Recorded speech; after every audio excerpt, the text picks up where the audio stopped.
Disproportionation reaction ऐसी redox reaction होती है जिसमें सेम सब्सटेंस ऑक्सीडाइज भी होता है, रिड्यूस भी होता है। सपोज मेरे पास A है, इसी रिएक्शन पर B है, दोनों रिएक्शन कर रहे हैं, A ऑक्सीडाइज हो रहा है, B रिड्यूस हो रहा है, तो ये रेडॉक्स रिएक्शन में अलग अलग चीजें ऑक्सीडाइज और रिड्यूस हो रही हैं, दैट इज रेडॉक्स। लेकिन अगर रिएक्शन में A ही ऑक्सीडाइज हो रहा है और A ही रिड्यूस हो रहा है, तो ऐसी रेडॉक्स रिएक्शन को हम लोग क्या कह देते हैं? डिस्प्रपोर्शनेशन रिएक्शन कह देते हैं। आपको बोला गया है कि आप manganate ion MnO4 negative manganate ion का डिस्प्रपोर्शनेशन हो जाता है अगर हम इसमें एसिड मिला दें। तो MnO4 नेगेटिव में यानी कि मैंगनेट आयन में अगर आप एसिड मिलाओगे तो इसका डिस्प्रपोर्शनेशन हो जाएगा। क्या हो जाएगा? क्या बनेगा प्रोडक्ट? ये रिएक्शन एग्जाम में बहुत बार कंप्लीट करने को आती है, कभी क्वेश्चन फॉर्म में दे देंगे, कभी कंप्लीट द रिएक्शन। तो manganate ion plus N plus ये बन जाएगा पर manganate ion. Permanganate ion होता है MnO4 नेगेटिव, यहाँ 2 नेगेटिव, यहाँ A नेगेटिव, जो कि पर manganate ion, permanganate ion.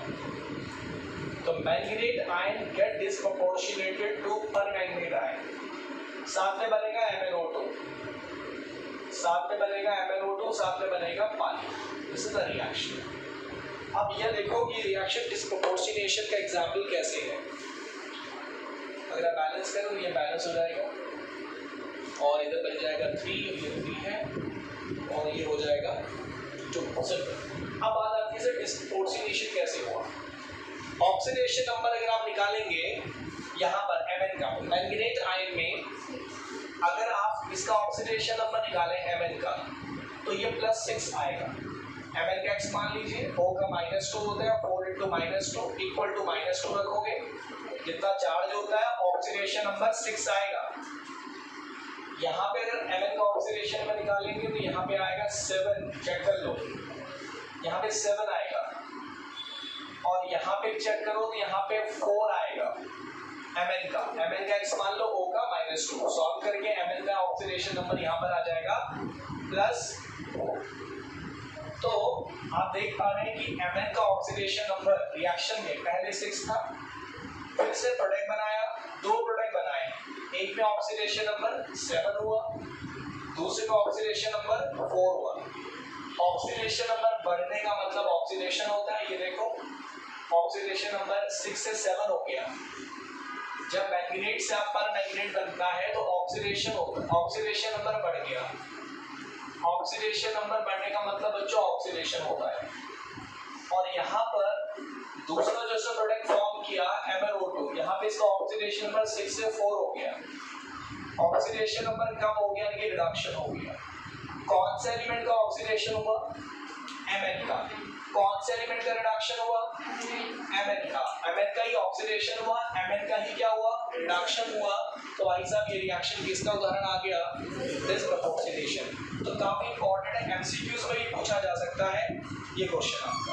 MCQ किसी भी क्वेश्चन को किसी भी तरीके से पूछ सकता है, एमसीक्यू में पूछ सकता है, एसएसएल रीजन फॉर्म में आपसे पूछ सकता है ये आपका। तो आपको पता होना चाहिए कि manganate ion get disproportionate to permanganate ion the presence of acid. Is that clear? Permanganate MnO4 negative होता है और मैंगनेट MnO4 2 नेगेटिव होता है।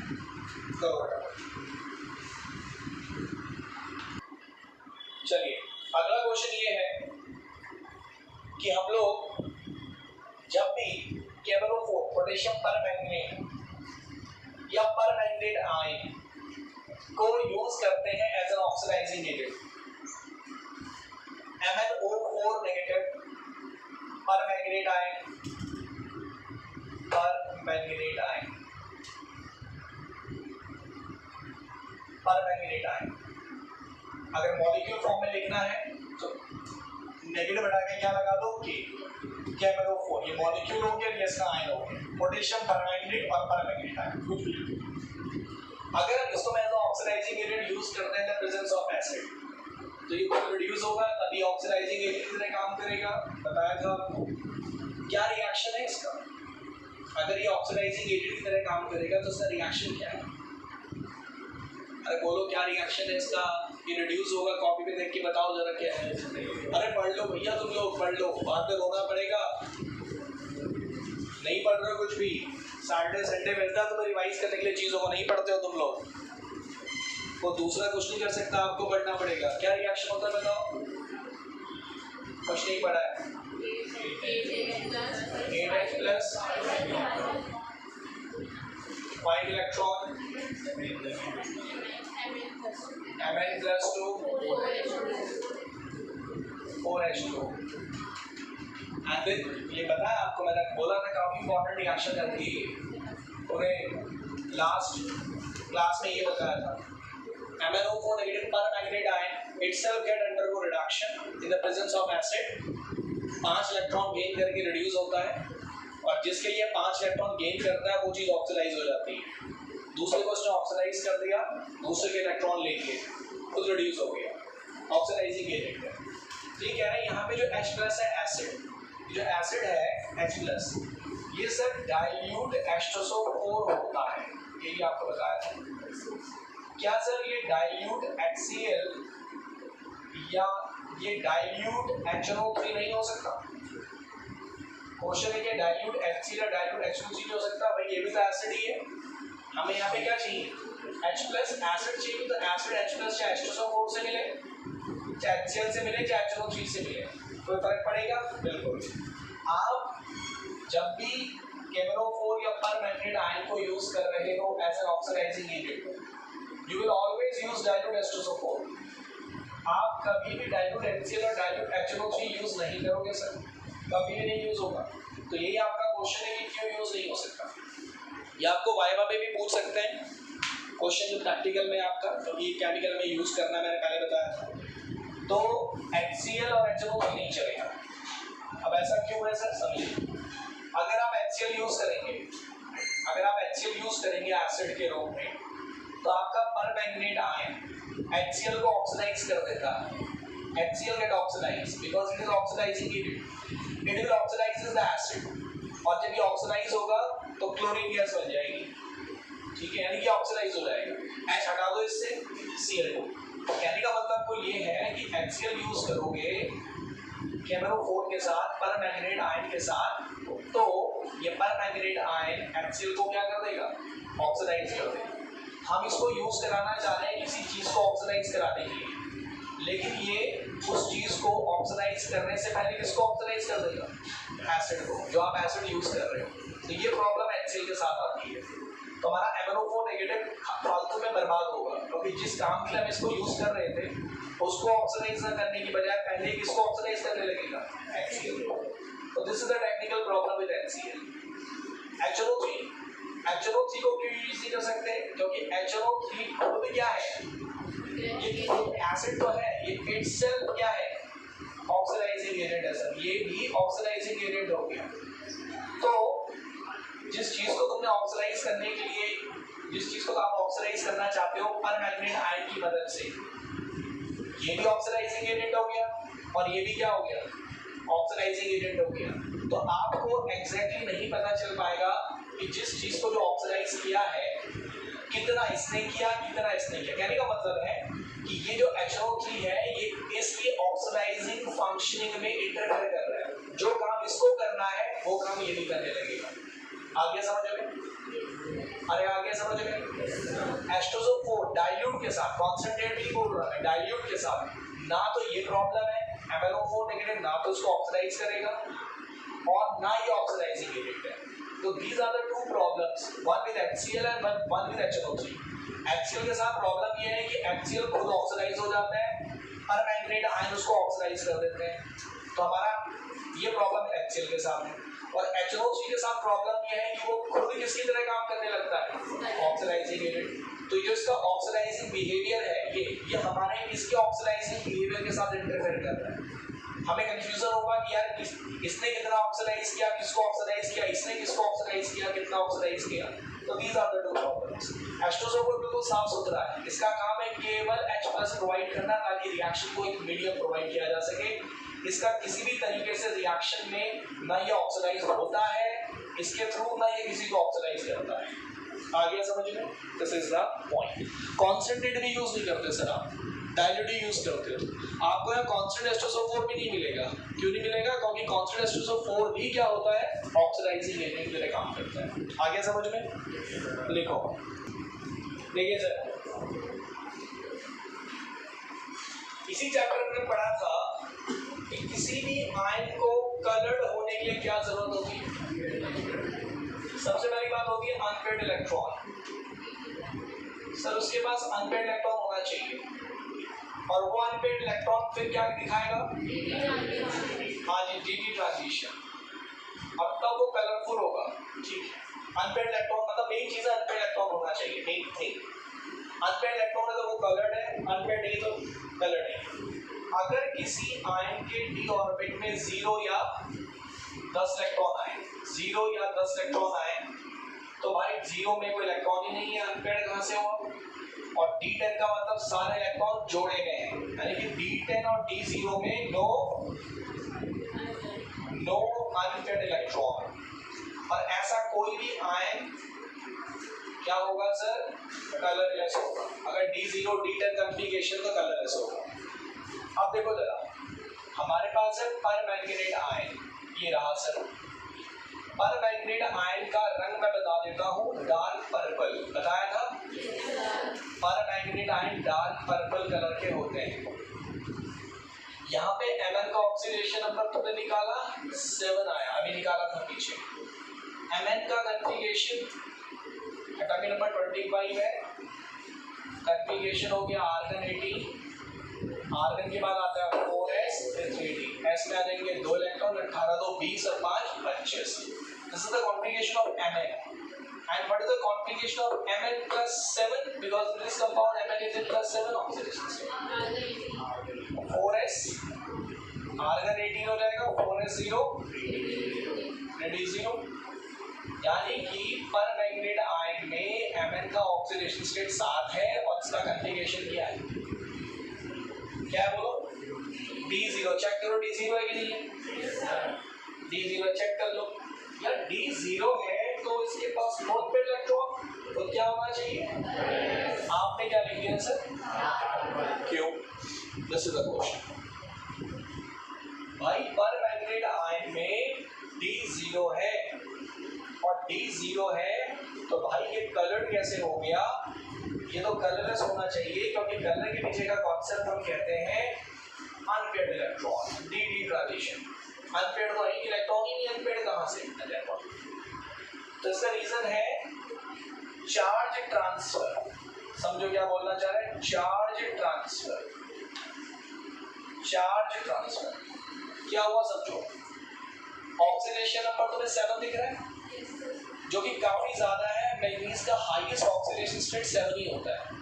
अगर ऑक्सीडेशन स्टेट 7 है, बहुत ज्यादा है सर, बहुत ज्यादा चार्ज है इसके ऊपर। अब ये क्या करता है, इसके साथ में जो 4 ऑक्सीजन है उनमें से एक ऑक्सीजन नेगेटिव है, क्योंकि MnO4 नेगेटिव, तो 4 ऑक्सीजन में से कितना नेगेटिव है? इसके साथ 4 ऑक्सीजन में से एक ऑक्सीजन नेगेटिव है। तो वो क्या करता है, ज्यादा चार्ज की वजह से ये Mn के ऊपर बहुत ज्यादा चार्ज है, तो ये पॉजिटिव चार्ज क्या करता है, जो सराउंडिंग में इलेक्ट्रॉन ऑक्सीजन के ऊपर क्या है, नेगेटिव चार्ज है, उसको क्या करता है अपनी तरफ अट्रैक्ट करता है। उसकी वजह से इसका ऑक्सीडेशन नंबर प्योर 7 नहीं होगा।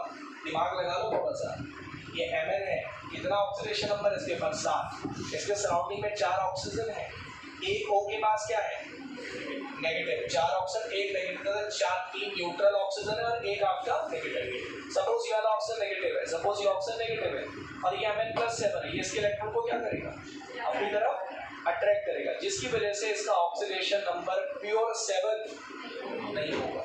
तुम्हें थ्योरेटिकली +7 दिख रहा है, ये 7 है, लेकिन ये एग्जैक्टली +7 नहीं है, क्योंकि ये क्या कर रहा है, अपने सराउंडिंग में जो ऑक्सीजन है उसके नेगेटिव चार्ज को अट्रैक्ट कर रहा है। आगे समझ में, जिसकी वजह से ये एग्जैक्टली डी, इसका जो ऑक्सीडेशन स्टेट है वो +7 नहीं है, इसका मतलब इसकी जो कॉन्फ़िगरेशन है वो एग्जैक्टली D0 नहीं है। इसको कहते हैं चार्ज ट्रांसफर हो गया। क्या हो गया? अरे आया समझ में? इस वजह से भाई ये कॉन्सेप्ट यहाँ नहीं लगता। अभी MCQ में एक बार क्वेश्चन पूछा गया कि MnO4 negative is dark purple coloured, है ना, is dark purple coloured due to option दे रखे थे unpaired electron, d d transition, charge transfer, ऐसे 4-5 ऑप्शंस थे। मैक्सिमम बच्चों ने क्या लिखा? Due to presence of unpaired electron. होता है बिल्कुल, अनपेयर्ड इलेक्ट्रॉन की कॉन्सेप्ट होता है कलर के पीछे का, लेकिन ये बात यहाँ पर नहीं लगी। MnO4 नेगेटिव ठीक के अंदर ये बात अप्लाई नहीं होगी, क्योंकि MnO4 नेगेटिव में D0 कॉन्फ़िगरेशन आता है, तब भी ये कलरफुल है, इसका रीजन है चार्ज ट्रांसफर कॉम्प्लेक्स फॉर्मेशन। आगे समझ में लिख लो। आपको मैंगनीज और पर मैंगनीज आयन के स्ट्रक्चर बनाने हैं, तो मैंगनीज आयन हो गया MnO4 2 नेगेटिव, ये हो गया मैंगनीज आयन, मैंगनीज आयन, ये हो गया आपके पास मैंगनीज आयन। ठीक है बच्चे, कैसे बनेगा? Mn लिखा तो हाँ टेट्राहेड्रल होगा बिल्कुल, क्योंकि सेंटर पे Mn आ जाएगा, सराउंडिंग में 4 ऑक्सीजन आ गए, Mn आ गया, सराउंडिंग में 4 ऑक्सीजन दिखा दीजिए, टेट्राहेड्रल अरेंजमेंट होगा लाइक दिस, और ब्रैकेट बनाकर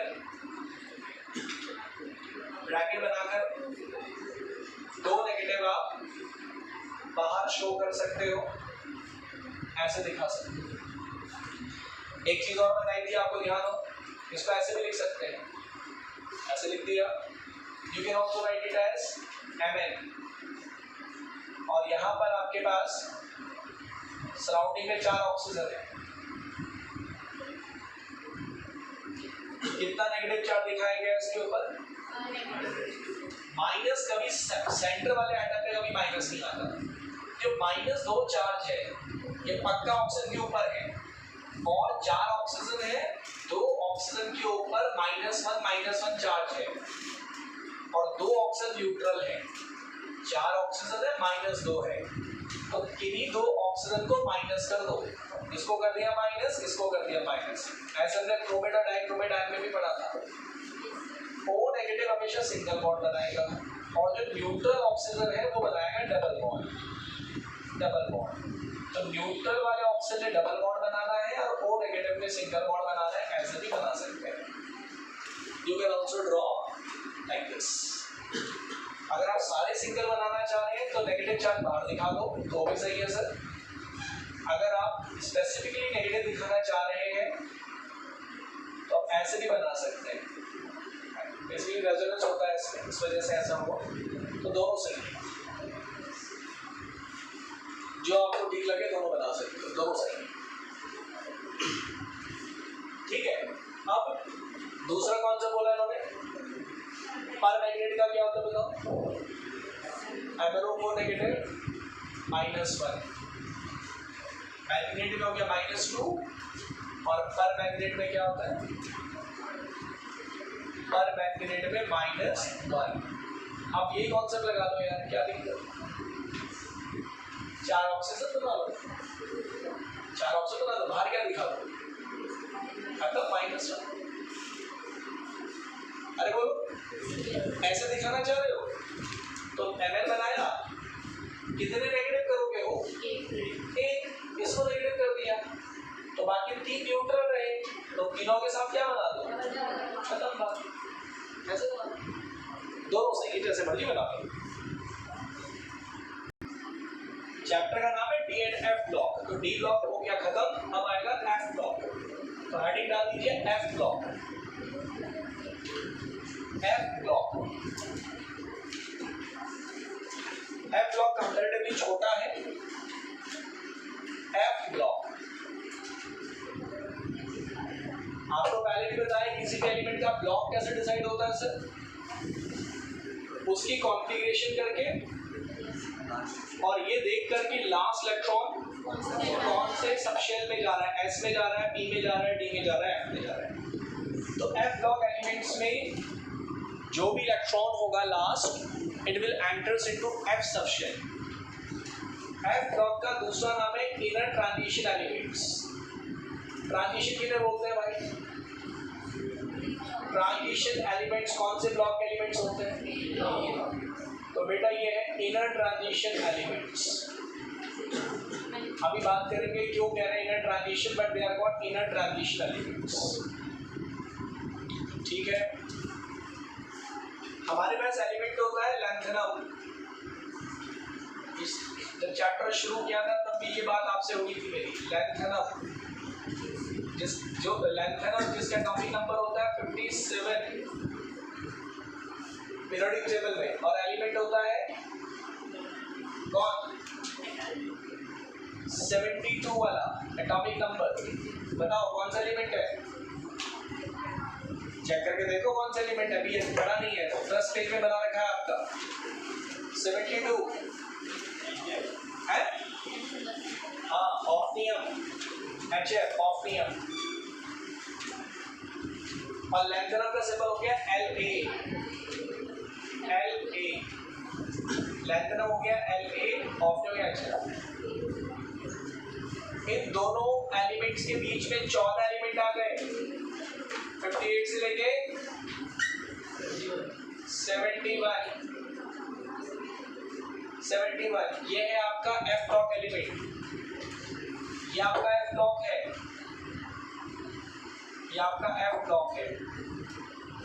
और 58 से 71 के बीच में जो एलिमेंट्स हैं इंक्लूडिंग 58 एंड 71, इनमें जब आप कॉन्फ़िगरेशन करोगे तो लास्ट इलेक्ट्रॉन जो होगा वो 4f सबशेल में जाएगा। इसीलिए 58 और 71 के जो एलिमेंट्स हैं F ब्लॉक एलिमेंट्स, इनका नाम है 4f सीरीज।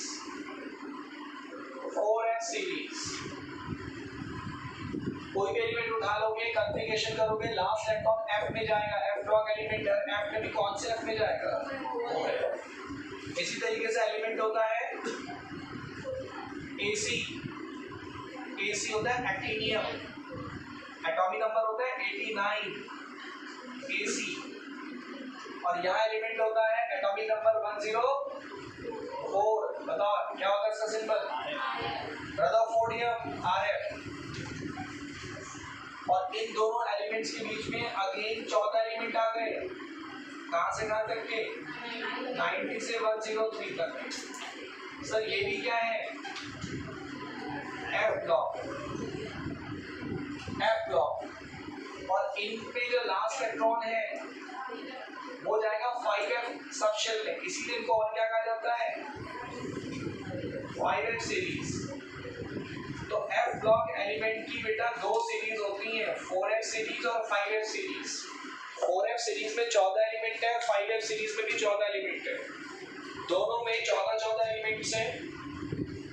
और देखिए क्योंकि हमारा F ब्लॉक जो है वो D ब्लॉक, ये D ब्लॉक है, ये भी D ब्लॉक है, बीच में आ रहा है, D ब्लॉक के बीच में आ रहा है। AC is a D block element, RF is a D block element, F block element बीच में आ रहा है, that's why inner transition elements।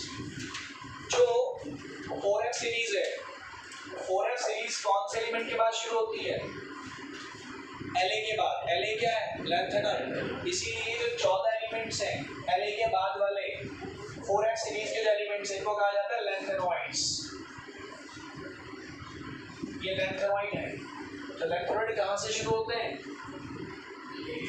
और कहाँ तक चलते हैं, 14 एलिमेंट्स का जो ग्रुप है इनको लैंथेनॉइड कहा जाता है, 14 को मिला के लैंथेनॉइड कहा जाता है। AC है एक्टिनियम, और इसके बाद के 14 एलिमेंट्स जिनको 5f सीरीज एलिमेंट्स भी कहा जाता है, इनको क्या कहा जाता है, एक्टिनॉइड्स, क्योंकि किसके बाद शुरू हो रही है, एक्टिनियम के बाद। तो in F block element we have 2 series of elements, total 28 element हो गए, 14 लैंथेनॉइड हो गए, 14 एक्टिनॉइड हो गए। ठीक है, टोटल 28 एलिमेंट्स हमारे पास है। नोट कीजिए, ऑल्दो चैप्टर की शुरुआत में भी बताया था मैंने आपको। चलो सर वापस आ जाओ, बातें मत प्लीज, हो गया। तो ये बात है। अब आती है बेटे, सबसे पहली बात हम पढ़ेंगे जनरल कॉन्फ़िगरेशन पढ़ेंगे। पहले हम लोग पढ़ेंगे लैंथेनॉइड्स के बारे में, एक्टिनेट बाद में होगा, पहले लैंथेनॉइड के बारे में पढ़ेंगे। तो हेडिंग डालेंगे आप lanthanoids, general configuration of lanthanoid, general configuration of lanthanoid. या दोनों के लिख दो, दोनों की बता देते हैं। General configuration of F block element कर दो, ऐसे कर दो, general configuration of F block element. It will be more better. General configuration of F block element कर दो बेटा, general configuration of F block element, ठीक है।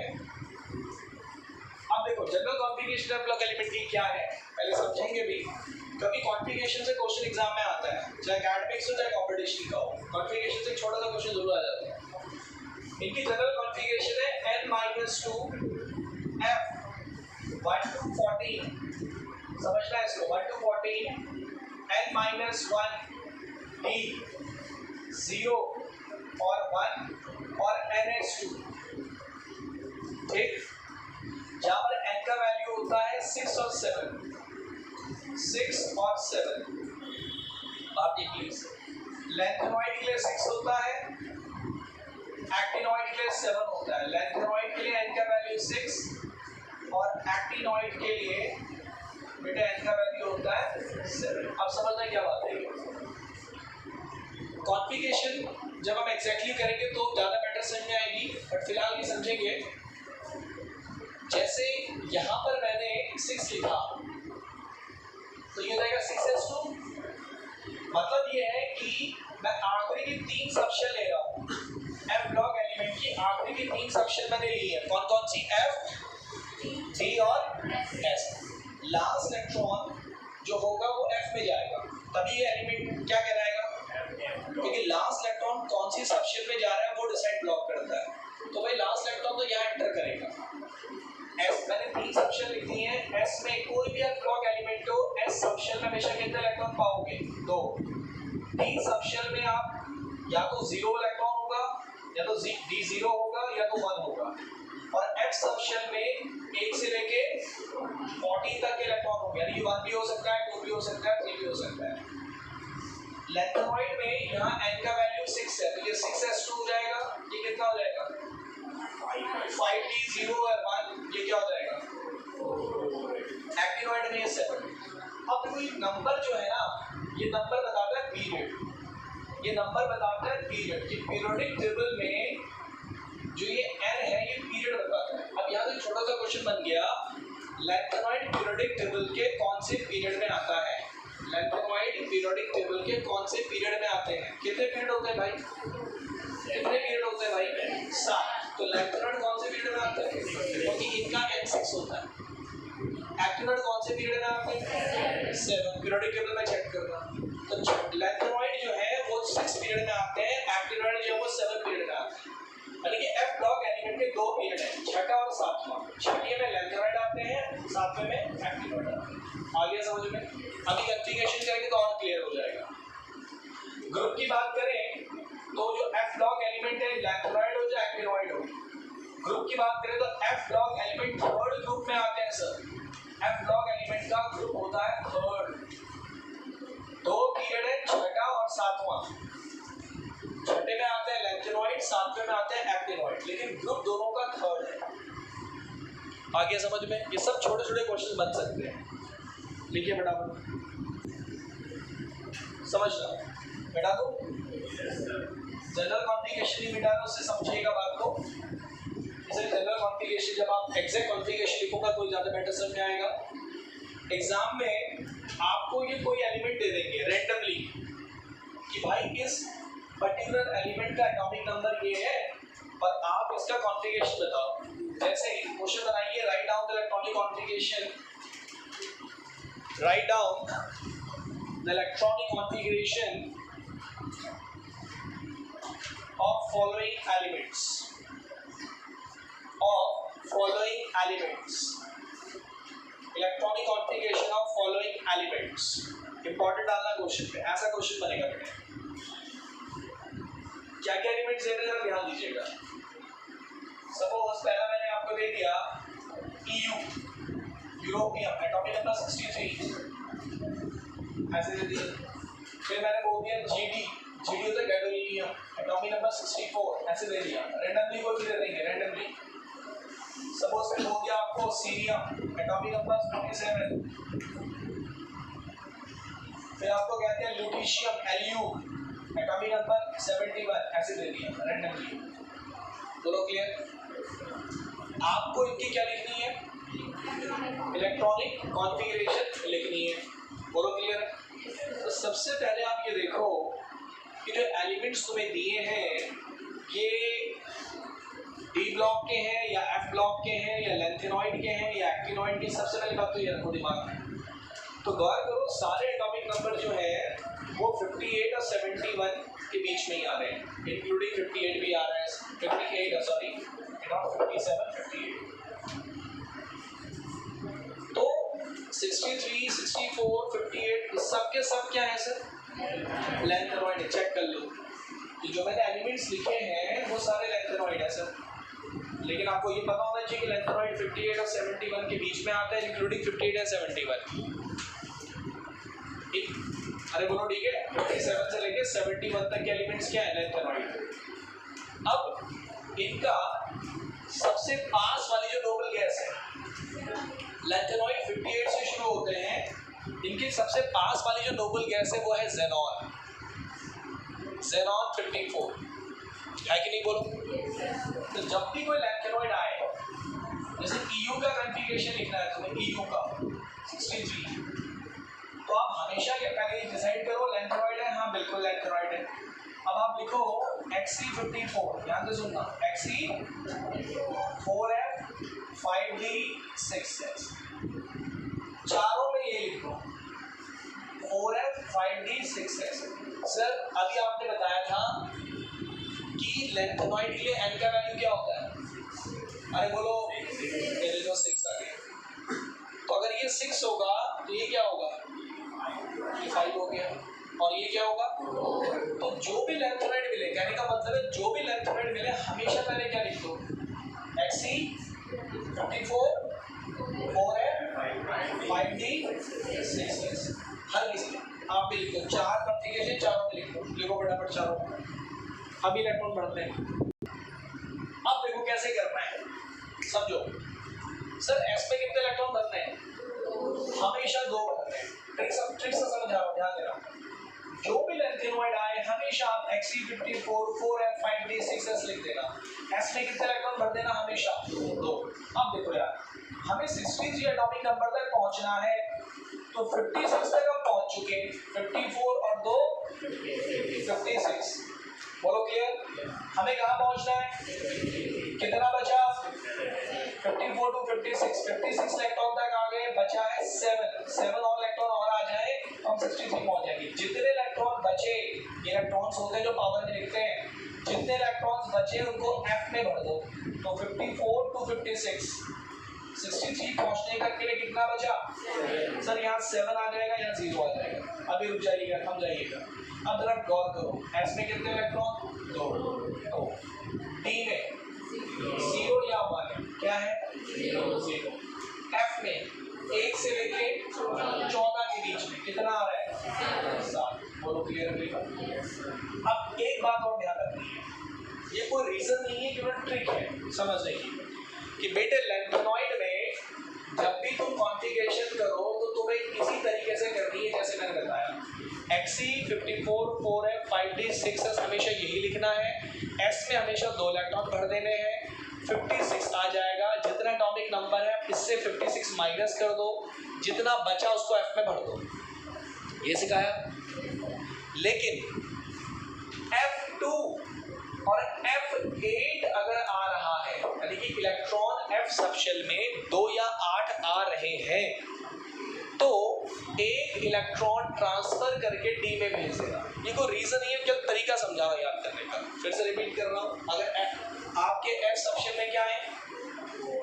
2 या 8 इलेक्ट्रॉन आ रहे हैं, जैसे इसमें कितने आ रहे हैं?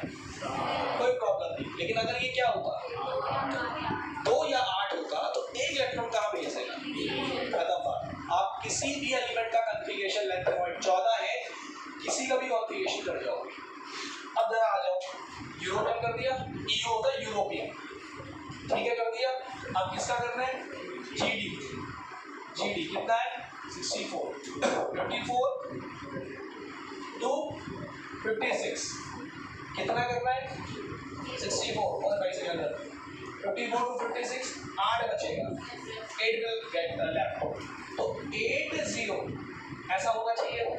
लेकिन सर आपने कहा F8 में एक इलेक्ट्रॉन, तो अगर F8 आ रहा है तो इलेक्ट्रॉन वहां शिफ्ट कर दो, यहाँ क्या बचेगा 7 और ये ना GD का कॉन्फ़िगरेशन, ये ना GD का कॉन्फ़िगरेशन। ऐसा केवल कब करना है F में 2 या 8 आ जाए, अदरवाइज नहीं करना। अब बताओ अब किसका करेंगे, अब करेंगे हम CE का, सीरियम एटॉमिक नंबर 58। बताओ क्या कॉन्फ़िगरेशन लिखूं, 54 और 2 56, 54 और 2 56, हमें जाना है 58, 2 बचा, तो सर 2 0 ऐसा होना चाहिए था, लेकिन 2 में अगर है तो एक इलेक्ट्रॉन याद आ सकता। ओके, अब बचा LU। LU का एटॉमिक नंबर है 71, ल्यूटीशियम होता है बेटा, ये ल्यूटीशियम 71। क्या होगा बताओ जरा, 54 और 2 56, कितना बचा सर, भर दो 15,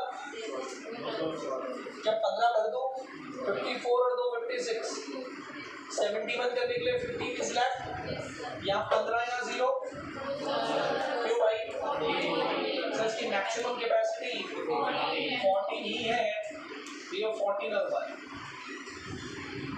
आ गया, 14 और एंटी का कॉन्फ़िगरेशन करना है, एटॉमिक नंबर 60 है, आपने देखा एटॉमिक नंबर 60 है, ये तो लैंथेनॉइड है, लैंथेनॉइड तो क्या लिखते हैं, xenon 54 4m 5d 6s 6s2 54 to 56, कितना बचा, 4 बचा, तो 4 और अब यहाँ मत करने लगना कि 3 और 1, वो केवल वही करना है 2 और 8, बस वो कहाँ करना है 2 और, क्लियर हो गई मेरी बात। तो इस तरीके से आप किसी भी लैंथेनॉइड की कॉन्फ़िगरेशन, 14 जो लैंथेनॉइड है किसी की भी कॉन्फ़िगरेशन रैंडमली कर दो, किसी को याद करने की जरूरत नहीं, बस ये स्केलेटन याद रखना है बस। ओके, जो लैंथेनॉइड्स होते हैं इनकी जो कॉमन ऑक्सीडेशन स्टेट होती है, ये भी एमसीक्यू में क्वेश्चन पूछा जाता है बहुत बार, what is the meaning of common oxidation state, जो सारे के सारे शो करें, तो 14 के 14 जो लैंथेनॉइड हैं इनका कॉमन ऑक्सीडेशन स्टेट होता है +3, क्या होता है सर, नोट करो। आपने कहा सर लैंथेनॉइड की कॉमन ऑक्सीडेशन स्टेट +3 है, 14 के 14 लैंथेनॉइड है, कॉमन ऑक्सीडेशन स्टेट क्या बताया +3, लेकिन इसके अलावा यह +3, लेकिन इसके अलावा कुछ लैंथेनॉइड ऐसे भी हैं जो +2 और +4 ऑक्सीडेशन स्टेट भी शो करते हैं, सारे नहीं कुछ। अब आपको वो पता होने चाहिए कि कौन से लैंथेनॉइड +2 और कौन से लैंथेनॉइड +4 शो करते हैं। 2 लैंथेनॉइड +2 वाले हैं और 2 लैंथेनॉइड +4 वाले हैं। +3 तो सबका है सर, पर कुछ लैंथेनॉइड +2 और +4 भी शो करते हैं, वो कौन से लैंथेनॉइड हैं वो आपको पता होना चाहिए, और क्यों शो करते हैं वो भी आपको पता होना चाहिए। तो लिखिए, देखिए सर सुनिएगा, अभी +2 +4 वाले कौन से, ये आपको याद होने चाहिए सर एलिमेंट्स के नाम, क्यों है वो भी समझेंगे सर। +2 वाले जो एलिमेंट है, एक है EU, इसका नाम है यूरोपियम, याद होना चाहिए सर, 63 एटॉमिक नंबर होता है पहला, और दूसरा जो एलिमेंट होता है उसका एटॉमिक नंबर इससे 7 ज्यादा, और वो होता है YB यट्रबियम, एटॉमिक नंबर 70। नाम ही याद हो, सिंपल याद होना चाहिए, एटॉमिक नंबर याद होना चाहिए। तो EU और YB 2 एलिमेंट्स हैं जिनका ऑक्सीडेशन स्टेट 3 के अलावा +2 भी है, ठीक। और +4 में पहला लैंथेनॉइड जो है सीरियम, CE सिंबल है जिसका नंबर 58 है, ये बेटा होता है, और दूसरा जो होता है वो होता है 7 एटॉमिक नंबर ज्यादा, और वो होता है TB टर्बियम, एटॉमिक नंबर होता है 65। तो भाई ये 4 एलिमेंट है वो, 2 ये वाले 2 वाले, 4 वाले भी 2 हैं।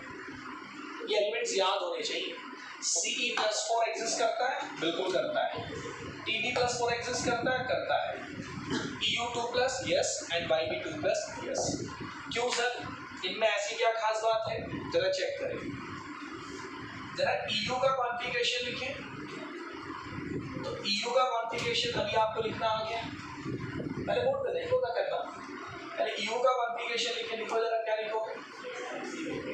Xc54 4f 5d 6s, s में 2 इलेक्ट्रॉन, 54 to 56 कितना बच गया? 7 इलेक्ट्रॉन कहाँ भर दो? F में भर दो। ये तो सिखाया ना, जितने इलेक्ट्रॉन बचे F में डाल दो। 2 और 8 आ रहा है, 1 इलेक्ट्रॉन ट्रांसफर कर दो। अब Eu2+ क्या करना है सर? अब आपको 2 इलेक्ट्रॉन निकालने हैं। कैसे निकालोगे? सिंपल सा, कोई भी एलिमेंट को इलेक्ट्रॉन निकालना हो तो हमेशा जो सबसे बड़ा नंबर है वहां से निकालो, वही वैलेंस शेल होती है। तो सबसे बड़ा नंबर कौन है? S। तो सबसे पहला इलेक्ट्रॉन ये से निकलेगा। हमें कितने इलेक्ट्रॉन निकालने हैं? 2 ये से निकलेंगे वो। तो पता उसका कॉन्फ़िगरेशन क्या हो जाएगा? Xc54 4f7, चाहे तो बात करो मत देखो, 5d 0 लिखने की आवश्यकता नहीं है, 6s 0 हो गया, लिखने की आवश्यकता नहीं है। 4f7 F में कितने इलेक्ट्रॉन आते हैं भाई? F सबशेल में 14 इलेक्ट्रॉन आते हैं F सबशेल में। D में जैसे 10 आते हैं, F में तो भाई F7 का मतलब क्या हुआ? Half filled. क्या हो गया? स्टेबल। दैट्स व्हाई Eu3+ होता है, 3+ तो सबका है, पर Eu2+ क्यों हुआ? क्योंकि Eu2+ में F सबशेल हाफ फिल्ड आ रहा है, जो कि स्टेबल होता है। D में D5 होता है, F में F7 होता है। आ गया समझ में? चलिए सर, सेम चीज यहाँ दिख जाएगी आपको।